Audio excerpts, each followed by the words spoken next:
He's Andy Staples, college football senior writer from Sports Illustrated, SI.com. Andy, what do you think about that? If there was a Florida fan that showed up at the Florida State victory parade or whatever, and that guy got beat up, is he asking for it? Of course. I mean, if you troll people, you should expect the logical response. I agree with you. I think you walk into the Lions' Den like that. Though I don't think there are any Florida fans that would taunt any Florida State fans. But Andy, there's always one. All it takes is one. I don't think there are many 49ers fans that would walk to the Seahawks victory parade, but there's always one jackass. Yeah, I don't know. Now, I think in the Iron Bowl situation, I think Alabama fans would happily taunt Auburn fans right now, and you usually see what happens. There's usually some police blotter stories every year after that game. He's Andy Staples, senior writer for Sports Illustrated, SI.com, covers college football. Outside of Alabama, Andy, biggest winner on signing day?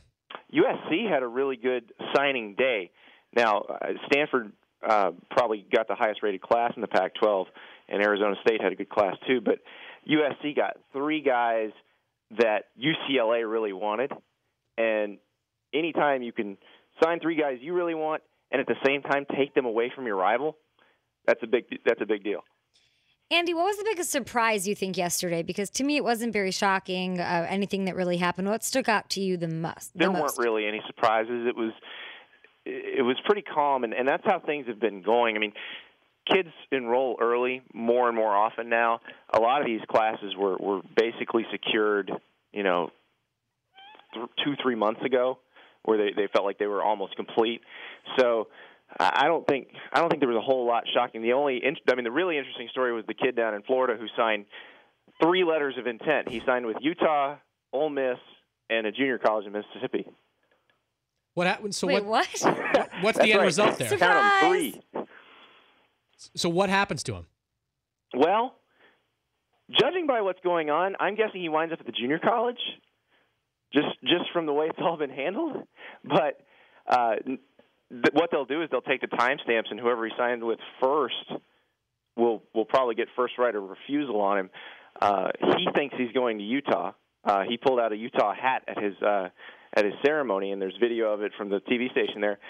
And it's funny because you see his family members. There's some family members wearing Ole Miss gear at the ceremony. So I don't think anybody there knows what's going on. Andy, one of the things that surprised me, just at least looking at it on the surface, was that Texas did not do particularly well with its recruiting class. Is that just something that Charlie Strong gets a mulligan on? Yeah, I mean, when you fire a coach, you don't have a very good recruiting class usually.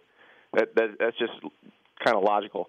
Charlie Strong had very little time to come in and shore up that class. He had to keep the players that were committed to Mack Brown, because if you don't do that, then all of a sudden you've got big problems with the high school coaches in the state. So, they've got to deal with a recruiting machine over there in College Station. Kevin Sumlin and his staff at Texas A&M they really get after it on the recruiting trail. So Texas needs to get back to that weird Texas, that the arrogance that kind of defined them throughout the Mack Brown era, and say, look, we are the flagship university in the state. You grew up wanting to be a Longhorn. Come here. And I think that's what Charlie Strong is going to do over the next year, because you really can't judge a guy on his first recruiting class because they're just trying to cobble stuff together. It's that second one where they've had a full cycle to recruit players that you can really decide, okay, this guy's going to be fine or he's not. Yeah, Texas A&M, I believe, according to one or many of these prognostications, had fourth or fifth best recruiting class out there. Is that a surprise to you that Texas A&M was able to be so successful this year? No, I mean, because it's not what happened last year. It's what happened the year before last. That's what makes the impression on recruits, because a lot of these kids are committing the summer before.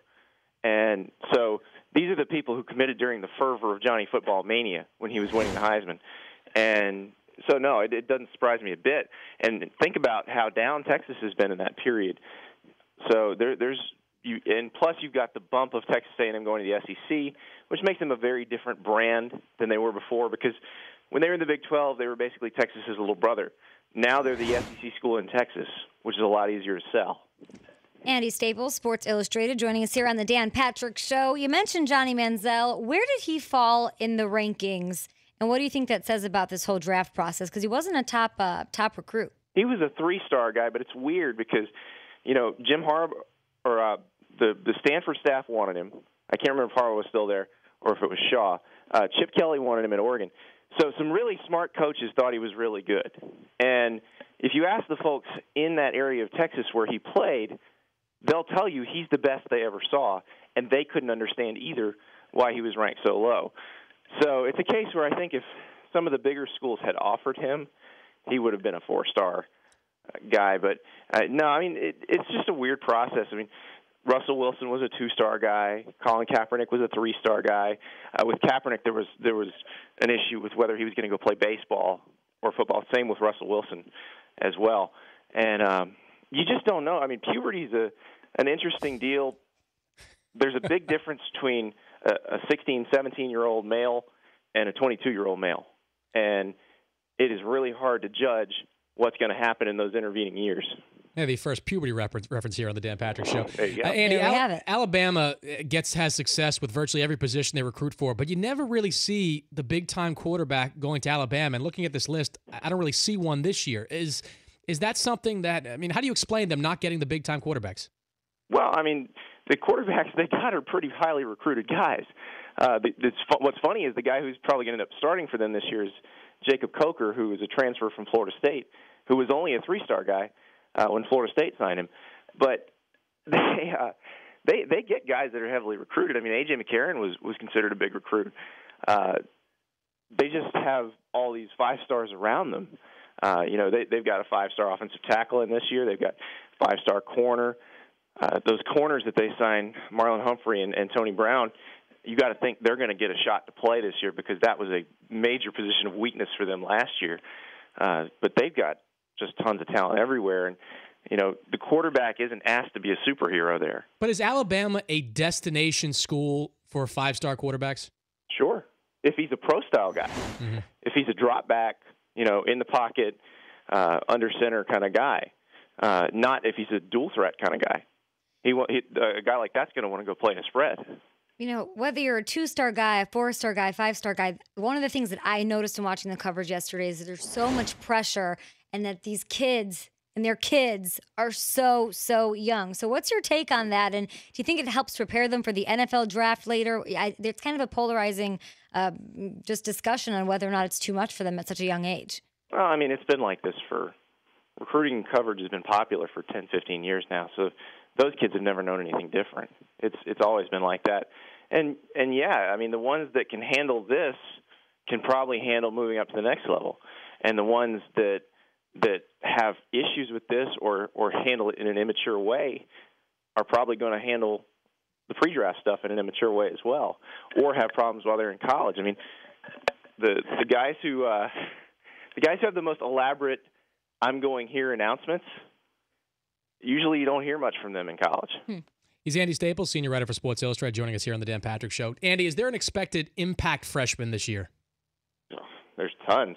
I'm in Knoxville, Tennessee, doing a story on the group they signed, and they've got a receiver named Josh Malone who they expect to do a whole bunch, and a tailback named Jalen Hurd. I just mentioned those guys at Alabama. Leonard Fournette, the running back that signed with LSU, LSU's got to replace pretty much the core of its offensive skill set, and Fournette is the guy that they would like to just plug in for Jeremy Hill. Does the practice of over-signing still go on?